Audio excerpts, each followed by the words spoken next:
The first time someone showed me this, I actually laughed because I thought they were joking. An Audi RS isn't exactly subtle, but buried inside all that carbon fiber and clinical German precision is a feature so strange, so quietly brilliant, owners don't talk about it because they barely realize it's there. You feel it before you understand it. A soft vibration under the wheel, a faint shift in cabin tension, almost like the car is listening. And just when you think you've imagined it, the entire driving character seems to sharpen by a single invisible notch. Wait till you hear what's really happening beneath that silence. I'll be honest, I wasn't prepared for how personal this discovery felt. Most RS conversations revolve around horsepower, ceramic brakes, launch control featrix. But this is different. It has the kind of secret that makes you wonder what else the engineers hid behind those impeccably stitched panels. Picture a late-night highway, soft amber streetlights sliding across the dash, the engine's low growl settling into a steady hum. You're alone with the car, and the car feels oddly aware. You make a micro-correction with your right hand, and something in the RS subtly responds. It's almost intimate, which sounds ridiculous, until you experience it. But here's the part no one sees coming.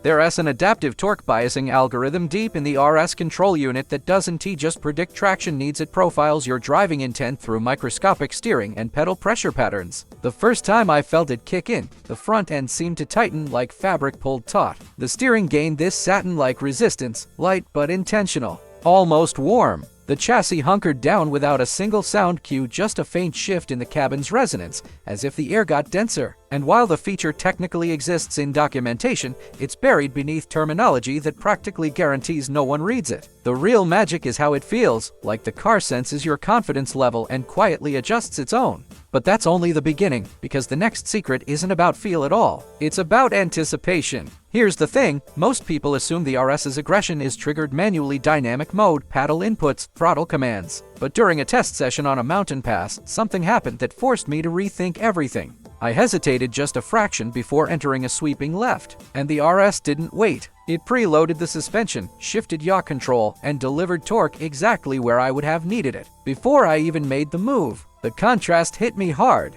This wasn't reactive tuning. It was predictive behavior based on your previous driving rhythm, like the car remembered your timing. I felt this tiny spark of adrenaline, partly discomfort, because it almost felt too human. But hold on, because that sensation leads directly into the part no one outside the team is supposed to talk about. Inside an RS development bay, dim, cold, the air filled with the faint smell of heated metal, engineers run something they call behavioral mapping cycles. It's not a flashy phrase, so it never made marketing material, but what it means is this: they wire sensors to track how testers breathe during aggressive maneuvers. Breath. Let that sink in. Not for wellness tracking or anything dramatic, but because subtle diaphragm tension correlates with reaction timing. A tiny pre-inhale before a corner often predicts steering input by milliseconds. The RS's neural drive module was trained on thousands of those micro patterns. And when you consider how quiet the cabin is, the thick acoustic glass, the dampened frame, it almost becomes this narrative of machine empathy. You shift forward slightly,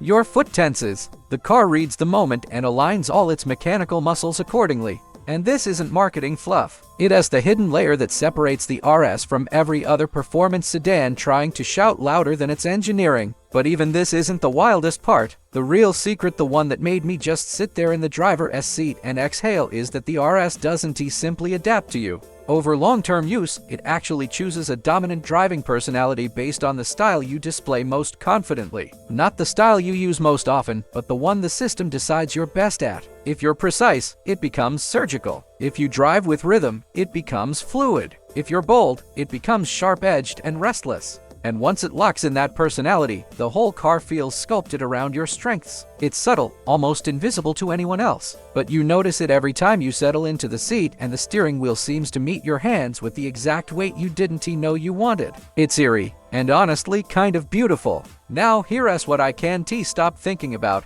If Audi slipped a learning personality system into an RS this quietly, what else is hiding inside other performance icons? The calibration menus we never open, the sensors we never question. If you want me to dig into the next layer of hidden luxury engineering, the stuff buried so deep it never reaches the showroom conversation, just let me know which car you want uncovered next.